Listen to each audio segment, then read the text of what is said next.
red light is on. That's how you know your life is over. Not because you're about to die. No, that would be simple. Your life is over because your hands are steady. You're still framing the shot like it's a commercial. Because the man behind you, boots, belt buckle, leans in and whispers like a director on set. Beautiful. Don't shake. You want to drop the camera. You want to scream, but your fingers don't open. They tighten. And when the person tied to the chair lifts their head and looks at you, you recognize them. Not from the news, not from a file, from a bar in Cancun 3 weeks ago. From the night you laughed together, clinked glasses, and he told you he was finally marrying his wife and moving to another country to start over. And now the man behind you says, record everything. His wife needs to watch. Your lungs forget how to work because you realize the sickest part isn't what you're filming. It's why. You're not documenting pain. You're delivering a message. And the message is for someone you liked. Someone who told you his wife was his whole world. Your eyes flick to the corner of the room.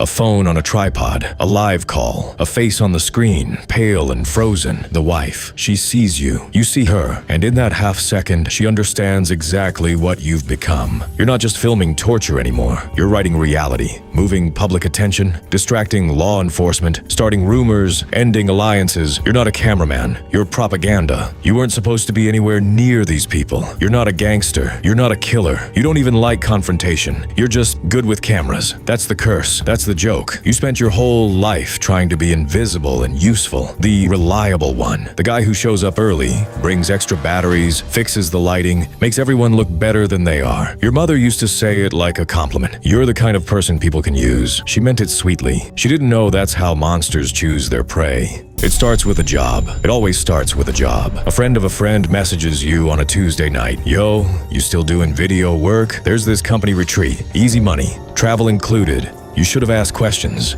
You don't, because you're tired, because rent is due, because travel included hits a part of your brain that still thinks life can be an adventure. So you say yes. 2 days later, you're in an airport holding a hard case full of gear you can't afford to replace, boarding a flight with strangers who look rich in that quiet way, watches that don't shine, shoes that don't crease. And there's this weird detail you notice immediately. Nobody talks about what the company does. They talk about growth, rebranding, legacy, words that sound clean, words that can mean anything. You tell yourself it's normal. Corporate people always talk like that. Then you land, warm air, palm trees, smiling staff with pressed shirts, a resort so polished it doesn't feel real. And in the lobby there's a banner that reads, "Welcome family." Not team, not guests, family. The first night is a dinner by the pool, with soft music, and expensive tequila, and laughter that's just a little too controlled. You're setting up a camera on a gimbal when someone taps your shoulder. You turn,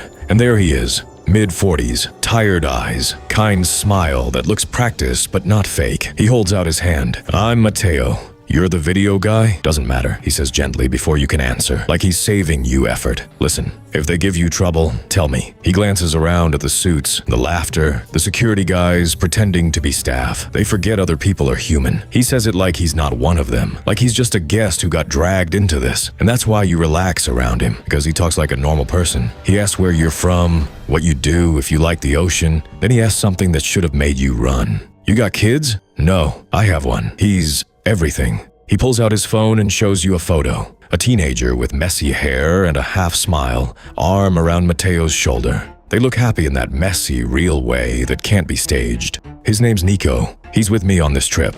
I promised him we'd start over. You don't know what start over means for a man like Mateo, but you nod anyway, because he looks like someone trying. He clinks his glass against yours. "To fresh starts," he says, and you say it back. "To fresh starts." That's the moment your story locks into place, because the cartel doesn't just hurt bodies. It takes normal words, family, legacy, fresh start, and turns them into traps. The next day, they put you to work. It's all content. That's what they call it. Shots of men shaking hands. Speeches about unity. A drone shot of the ocean like a lifestyle brand. You film smiling faces and applause and cigars and brotherhood. and every now and then you catch little glitches in the picture. A man with a scar behind his ear scanning the crowd like he's counting threats. A security guard who doesn't blink. A joke at the table that makes everyone laugh too hard, too fast. You tell yourself it's just rich people being weird. That lie works until the team-building activity. They load everyone onto boats. Music, champagne, a surprise excursion. You're filming on the deck, wind in your mic, sun hitting the lens. And Mateo appears beside you with Nico.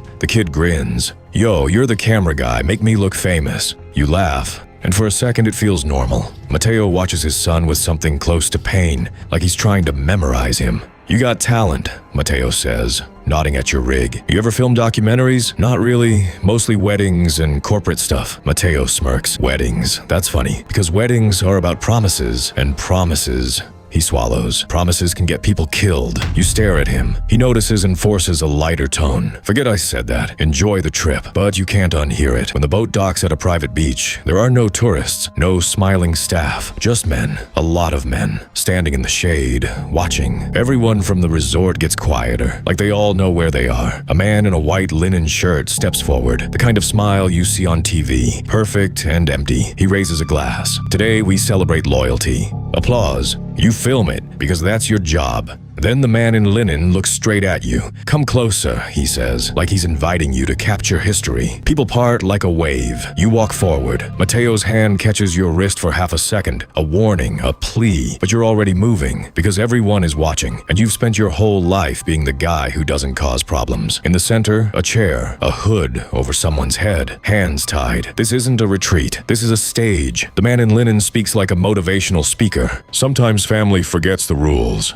and when family forgets the rules, family must remember in consequences. The hood comes off. The crowd cheers, not with joy, with relief, like they're glad it's not them. Make sure you get his face, he says. You want to vomit. Your hands stay steady, because that's what people like you do. You survive by performing. That night, your phone buzzes. Unknown number. Good work today. Tomorrow we do real work. You type, I'm leaving. The reply is instant. No, you're not. You've already seen too much. Then a photo. Your passport. On a table you don't recognize. Next to a handgun. This job doesn't end when you quit. It ends when they say it ends. The next morning, Mr. Camera, come. They take your phone. They take your bag. They don't take your camera. That's the point. They want you to have the tool. They want you to feel the weight of it. They lead you through a service corridor. The air changes. Bleach and metal and something old. Set up, the Deadeye man says. Your hands move. You build the rig. You check focus. You set white balance. You hate yourself more with every click. Then they drag someone in. You don't recognize him, but you recognize the look in his eyes. That look that says, I didn't think it would be me.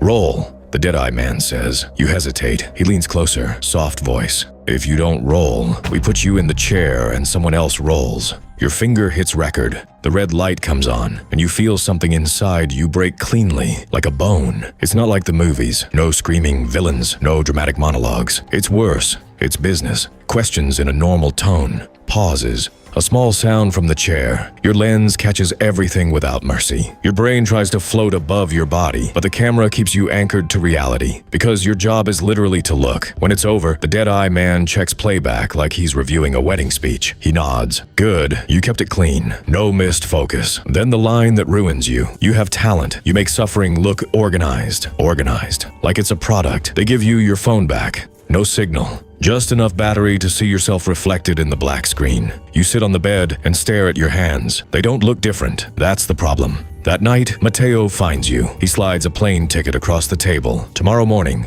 this is your way out. Take it. Go. Don't tell anyone. Don't look back. Why are you helping me? Because you're not one of them, and because I have a son, and I can't let him see what I've become. He grabs your wrist hard. If they ask you anything about me, you don't know me. You never met me. You never saw my face. Promise me. I promise. He walks to the door, stops, turns back. His eyes are wet, but he doesn't cry. If you get out, don't tell yourself you're clean. You don't walk away from this clean. Then he leaves, and you sit there with a ticket in your hand, and a new kind of fear. Not fear of dying, fear of living with it. The next morning, 2 new guards are waiting in the hallway. Mr. Camera, come. Your stomach drops. I have a flight. The guard lets out a relieved laugh, like he was waiting for you to reveal your flight plan. And without realizing it, you've just avoided big consequences. Plans changed into a van. Black windows, cold air, no conversation. You stare at your reflection in the glass and realize the truth. They already knew about your escape plan, and you were under constant surveillance the whole time. New building, a bigger room, a real set, a live feed. Someone is going to watch. The Deadeye Man appears, smiling like an old friend. Good morning. Today is special. Today we teach loyalty. The door opens. Teenager, messy hair. Your breath disappears. Nico. Nico sees you and his face shifts to relief for half a second. He thinks you're staff. He thinks you're help. Hey, tell my dad. His voice cracks. The monitor turns on. Mateo's face appears. Mateo looks dead. Not physically, emotionally, like someone already grieving. Nico sees his father and starts crying. Dad, what is this? The Deadeye Man leans close to you. Voice like silk. Record. Your hands shake. He brings a phone to your ear and taps play. A recording. Your voice from last night.